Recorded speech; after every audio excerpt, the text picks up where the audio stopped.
Welcome back to the Mind and Money podcast. I'm Sherry, a financial coach. And I'm Val, a financial planner. And today is episode 100, which blows my mind. A, we did it. We stayed consistent. B, we did it. It seems crazy, but one of the things that helps podcasts be successful is just continuing to show up. I think that's basically the same with everything, with your money, in your business. If you just keep going, even if it's a hot mess sometimes, like today, we planned on recording starting at 10 a.m. and time now is 10:49. And part of that was me being late and part of that was getting mics set up. And yeah, you got to roll with the punches. And we also typically do in person, but last time we decided we'd do 2 episodes and then get lunch because that's what we prioritize. So it was needed. Definitely.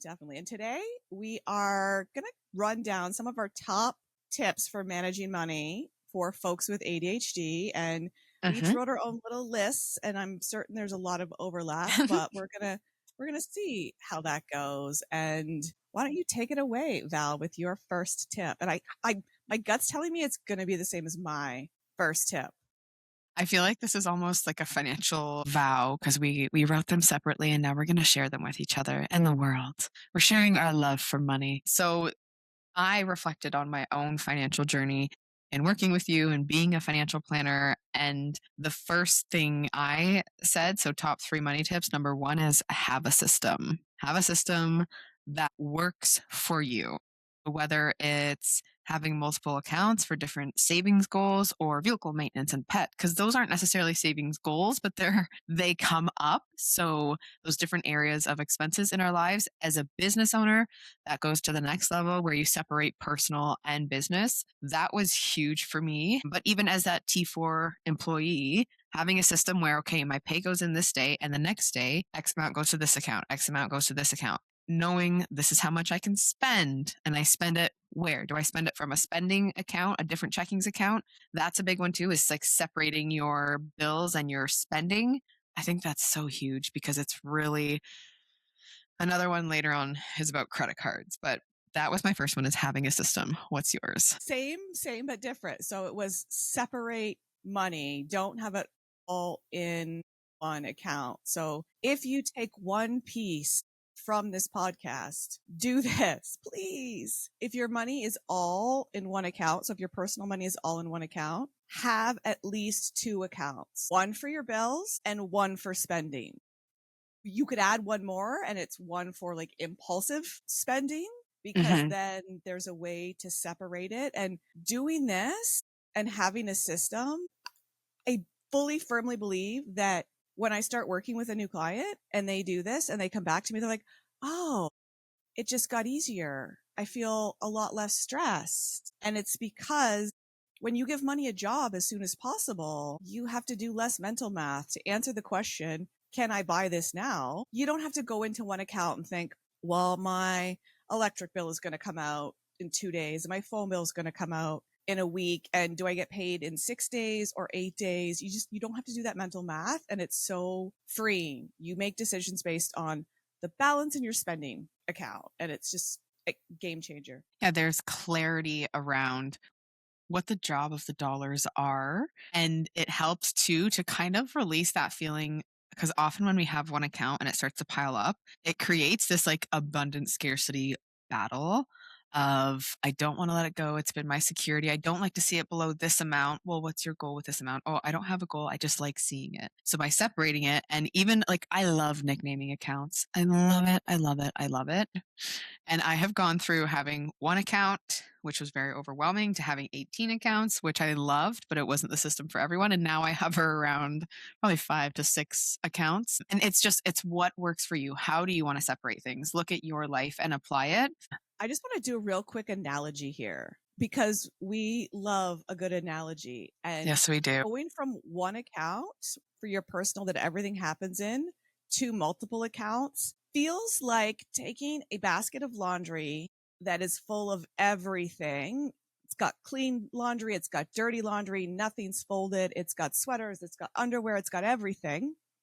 To all the dirty laundry is in its own basket. and all of the clean laundry is folded and put in a drawer based on what it is. You've got your socks here, your sweaters here. Even just picturing that transition gives me a sense of calm, because it's like going from chaos to calm. And I really think the goal with your money is that it should just feel boring. And this is the first step to help you get there. I agree completely. And I love that you used a laundry analogy. Love that. But that does create that visual of it's going from chaos to containment. And it's not containment in the sense of restriction. I always want to remind clients of that, because by knowing what's in your different containers, you're actually able to have more clarity, more peace, and know what you're working with. So I love that. Thank you for adding that. What's your number two? It's kind of essential when you're going to do one, is that have an overall plan for your money. And I always default to a monthly plan and then breaking that down into like pay based, but to be able to know exactly what is going into what accounts, that overall plan is pretty essential, because if you know I need $2,000 in my bills account every month to cover all my bills, and then I can transfer the rest, like knowing the key pieces of how much is spending, how much is bills, helps you with that separation. So again, I say it is kind of essential to do number one, but if you're just doing number one and you're not ready to build the full plan, open a spending account, transfer a small amount that they have confidence that it's manageable for you to put in that account, and just start there. If building the full plan feels like too big of a mountain to climb, we got to climb this transition with your money one step at a time. And yes, this partners with a previous comment. This was a specific point on mine, but I think here's a perfect spot to share it, is avoid restriction. When you're building your plan, if you think about, I want as much as possible to go towards this goal, whether that's paying off debt or growing savings, and then you slash and burn everything else. Like I have been spending $400 a month on groceries, but I think I could do 200. Like it's not going to be sustainable.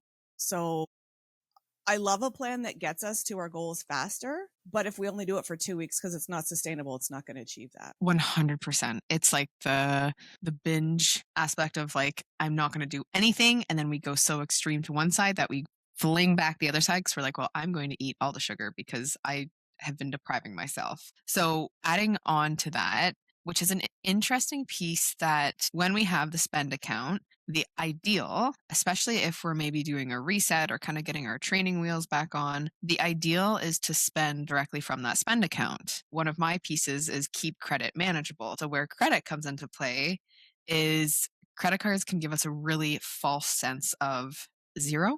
It's very easy to say, okay, I have $500 in my spend account. My credit limit is $1,000.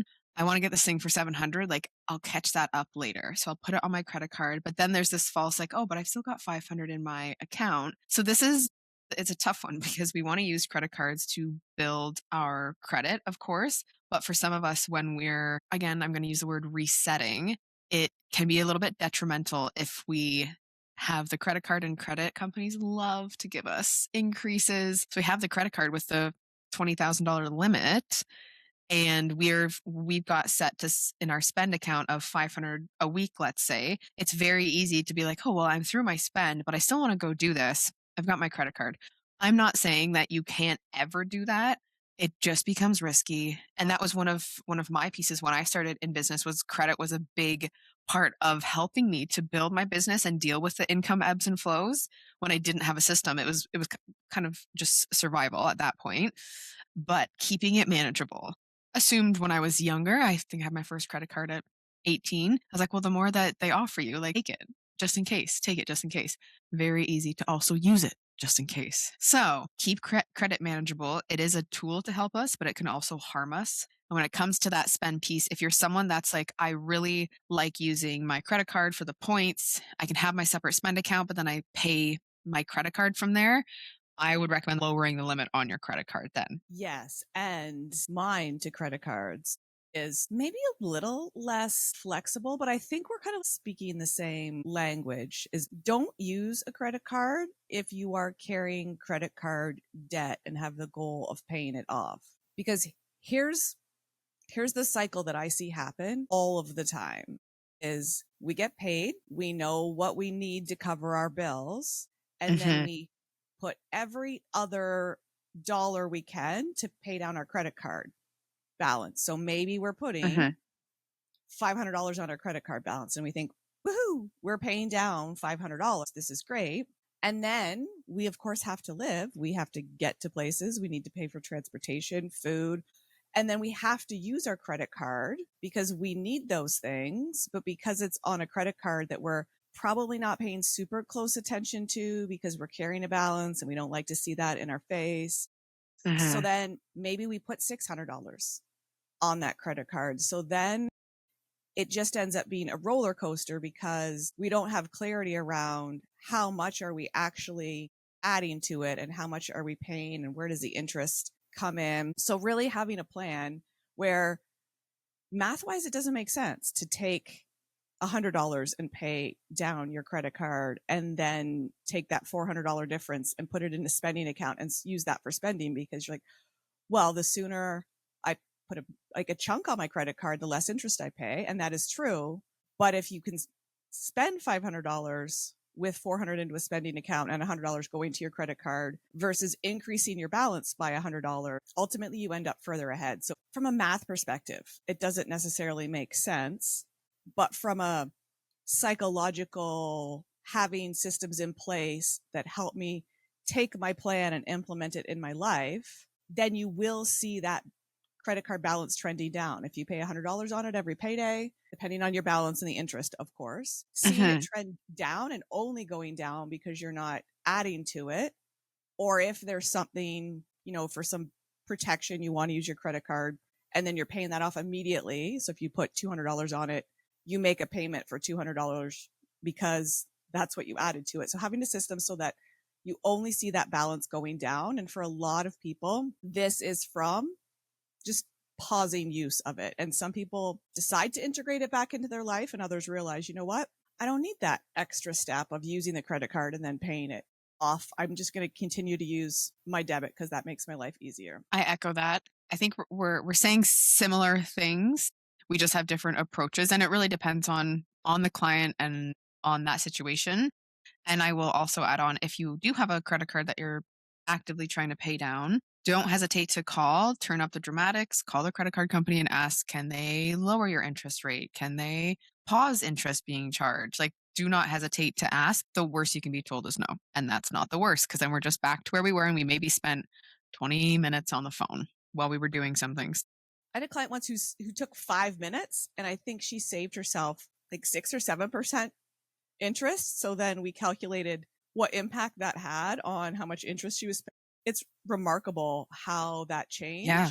And yeah, they might say no, but they might say yes. And remember, it's just a random stranger doing their job on the other end of that phone. They've seen your level of debt and more on the daily. So they're not judging you. They're just doing their job. Just call and be a human and ask nicely and see, maybe it's a yes, maybe it's a no, but if it's a yes, that's so impactful. Well worth the call. So number 3, I had 4 down and we've kind of talked about 3 of them. So I have automate savings and or investing or bill payments. I am all about automation. As the ADHD brain goes, I will think of something. I'll be like, oh yeah, I need to do that. And then it just falls out the other side instantly. If it's not wrote down, if it's not in my calendar, it's not happening. So especially when it comes to investing and savings, I'll say there's kind of like a preconceived piece of like, well, I have to have this much saved up before I do something. Starting small and putting money away. Again, I kind of classify investing as like more of a long-term piece where the money's actually in the markets and working, where savings is more, it's in high interest. It's not risk exposed, or it might just be going into a true savings account at the bank. So having automation set up that when you get paid, you pay yourself. And I think you can speak to that, Sherry, of is it the Profit First book that really, yeah. Being able to have, again, it comes back to your first point of systems for all of the things, because what happens when we know what we're going to do with the money before it hits our bank account, it's clear. We're able to make decisions without the emotion attached to it. And I see this a lot with clients when they're getting a lump sum, whether that's a tax return or a bonus, when we're able to step back and make decisions before it hits the bank account, that's so impactful, because when it hits the bank account, we start to get all these emotions and these temptations. And it's really important to plan for things ahead of time. And being able to use automation, I think, is really key. Like, why set yourself up to have to remember to pay a credit card bill when you can automate it? Mm-hmm. What I see often is folks aren't comfortable automating when they don't have those systems and that clear plan in place. So often what I see is, like, we take baby steps. We Mm-hmm. work on the plan. We talk about the first accounts that need to get set up, which is most often that spending account. And then we start to work on that plan even more. And then we start to add in more automations for bills and automations for money going into savings accounts. One thing too, that if you can do this through your employer, if you've got that bills account and that spending account, and you know how much every pay you're going to put into the spending account, you can ask your employer if they can divide your pay deposit, because that can often reduce any delays or transfers or holds and things like that. And I do always encourage, set the spending amount as the default and then have the rest go into bills. So then if you get those higher paychecks, then it's in the bills account, and you're not, because if you do it the opposite way and you're just like, I got an extra $200 this pay, and that goes into your spending account, it just disappears before you know it. It ties in a bit to the, like, more money does not create less problems, right? So if there's more in your, if your pay goes up, if you get more in, like, as a bonus piece, it doesn't solve the problems until we have the system in place to solve the problems. Yep. Yep. And I can, we were each going to do 3, and I don't know how many we've done, but I think yeah, go. I have one more for sure, maybe 2 more. This again relates to credit card debt. I guess not necessarily credit card debt, any type of debt. If you're focused on paying off debt and you want to start channeling extra money towards that, first have a chunk of money in a savings account. Then this then goes to continuing to see your balance trend down. So if you have 500, 1,000, 2,000 in a savings account, and that number is going to vary depending on what you think could come up, and then go crazy on paying down your debt. Because when lifes, you then have that money in the savings account. So if you have to replace 2 tires on your car, you've got a chunk of money there that you then aren't defaulting to, I have to use my credit card for this. Well, my balance was trending down, and now I just had to add something to it. And all of these things really help contribute to not going, well, it's not working, I might as well not even bother. Right. And I think that comes back to, like, the psychological versus emotional piece with money, where my brain prefers, like, okay, I'd rather have it on the credit card if I'm paying that down, because then I'm paying less in interest. But the emotional says, if something happens, then yes, I fall into that cycle of, like, well, I have to use my credit card again because I don't have any savings. So it's definitely knowing yourself and knowing what's going to feel best. If money were just math, it would be easy for everybody to manage. Uh-huh. It's like 20% math and 80% emotions, and those systems, putting them in place really decreases the emotional side of it. And one last thing that I want to share is find a way to manage your cash flow. So this is a term you've maybe heard before, maybe haven't, but basically this is having a plan to be able to see your monthly budget go from, okay, this is hypothetical, this is what I think is going to come in, this is what I think is going to go out, to this is real, and planning it in chunks based on your pay. So if you're paid every 2 weeks, have a way to see, okay, here's my balance before I got paid, here's exactly what my paycheck is, and here's all the things that are going to come out of my account before I get paid next time. Maybe that's a spreadsheet, maybe your pen and paper, maybe that's a journal. Just having a way to know I'm going to be okay come next payday, and then do that over and over and over again. And this is easier when you're using a spreadsheet to see months and months in advance, because one of the challenges for folks with ADHD is that there's 2 times, now and not now. And when it's now and there's money in your bank account, you think, money in bank account, me spent. But being able to see what we really believe is going to happen in your bank account in the next 2 weeks, 2 months, allows us then to think about, if I go and take $500 now and buy this thing, before I get paid next, I'm going to go into the negative in my bank account and I'm not going to have enough to cover my rent. So this just allows us to see money more in our predicted reality. Yeah. And my brain didn't jive with that piece. Like, I understand what you're saying, but my brain likes going monthly picture and then looking at, okay, whether it's weekly, you look at it or look at the last 30 days and just categorize where things have gone. Like I will say, and we can probably both attest, 99 to 100% of our clients, when we meet with them, do not know what's going where. They have an idea, not always, but frequently that idea is quite off from reality, especially when it comes to things like groceries, fuel, eating out, entertainment, right? It's not necessarily, we all have a pretty good grip on our cell phone bill. It's the consumer discretionary that sneaks up on us. True, 100%. And I think we approach this a little bit differently with our clients too. We've never actually talked about this specifically, but I think you lean more to having your clients go back and track some of that discretionary spending. And sometimes that works for some of my clients, but sometimes it's just like, what do we think we spend in these things? And let's set the system up with these educated guesses and see how it works. And if it doesn't work, we pivot, because sometimes a big barrier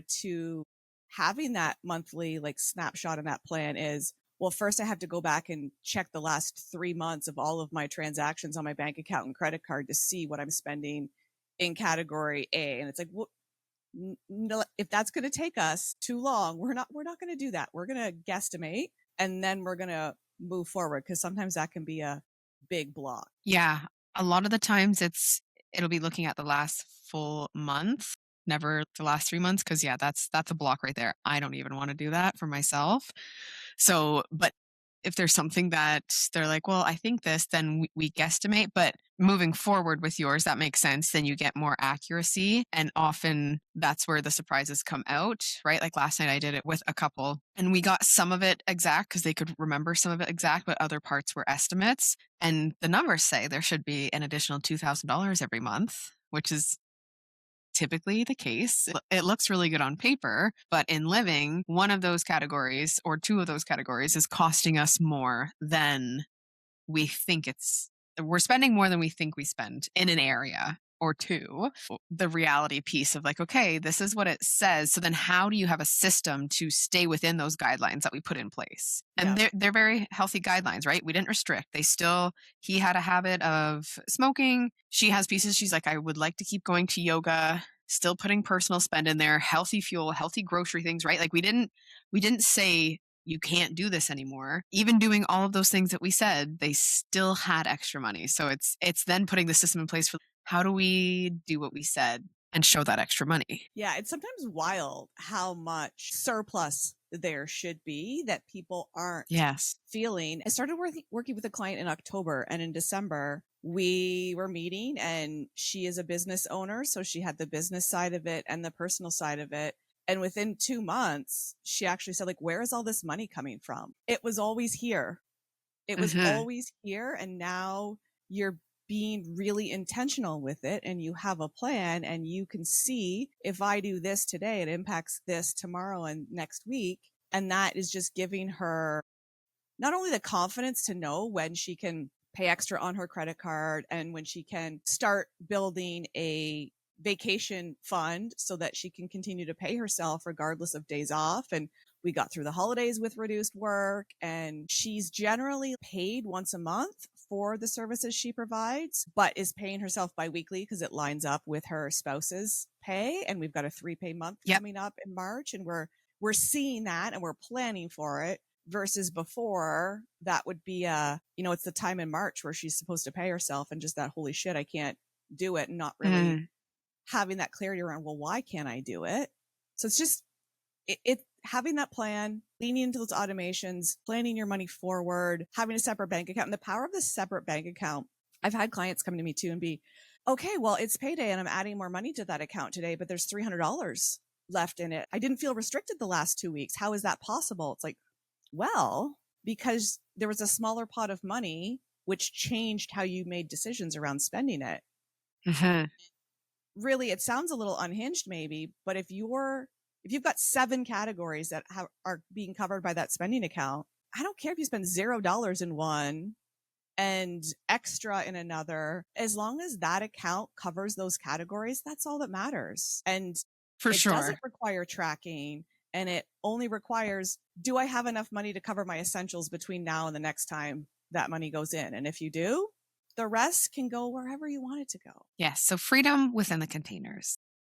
Yes. And I like to say it too, is boundaries that create gentle guidance, but they're not brick walls. They're not so restrictive that you can't do anything with them. If it's Thursday and you get paid on Friday and there's more money going to that spending account and there's $200-$300 left, what do you want to do with it? If you have an impulse spending account, transfer it there. Maybe it's half to that, half extra to debt. Like, it doesn't matter what you do with it because it was already part of the plan and you were under budget in that category. So yeah, I love how we've come full circle with really, that's the most important thing. Separate your spending from your bills, ideally with a plan, but you're already spending without a plan. So if you start to separate that by adding a spending account without the plan, it's still going to get you further ahead. So I just love that you're my partner in this, Val, and being able to help with consistency, because I think if I was doing this on my own, I probably would have abandoned it a long time ago. For sure. No doubt.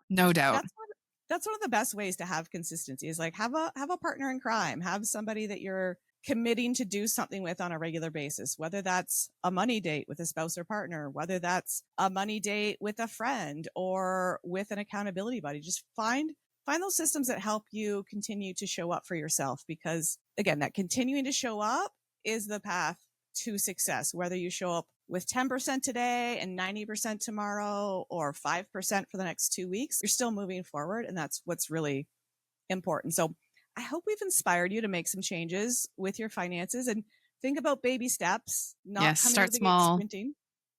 The smaller you start, the more sustainable it is. Share this with a friend.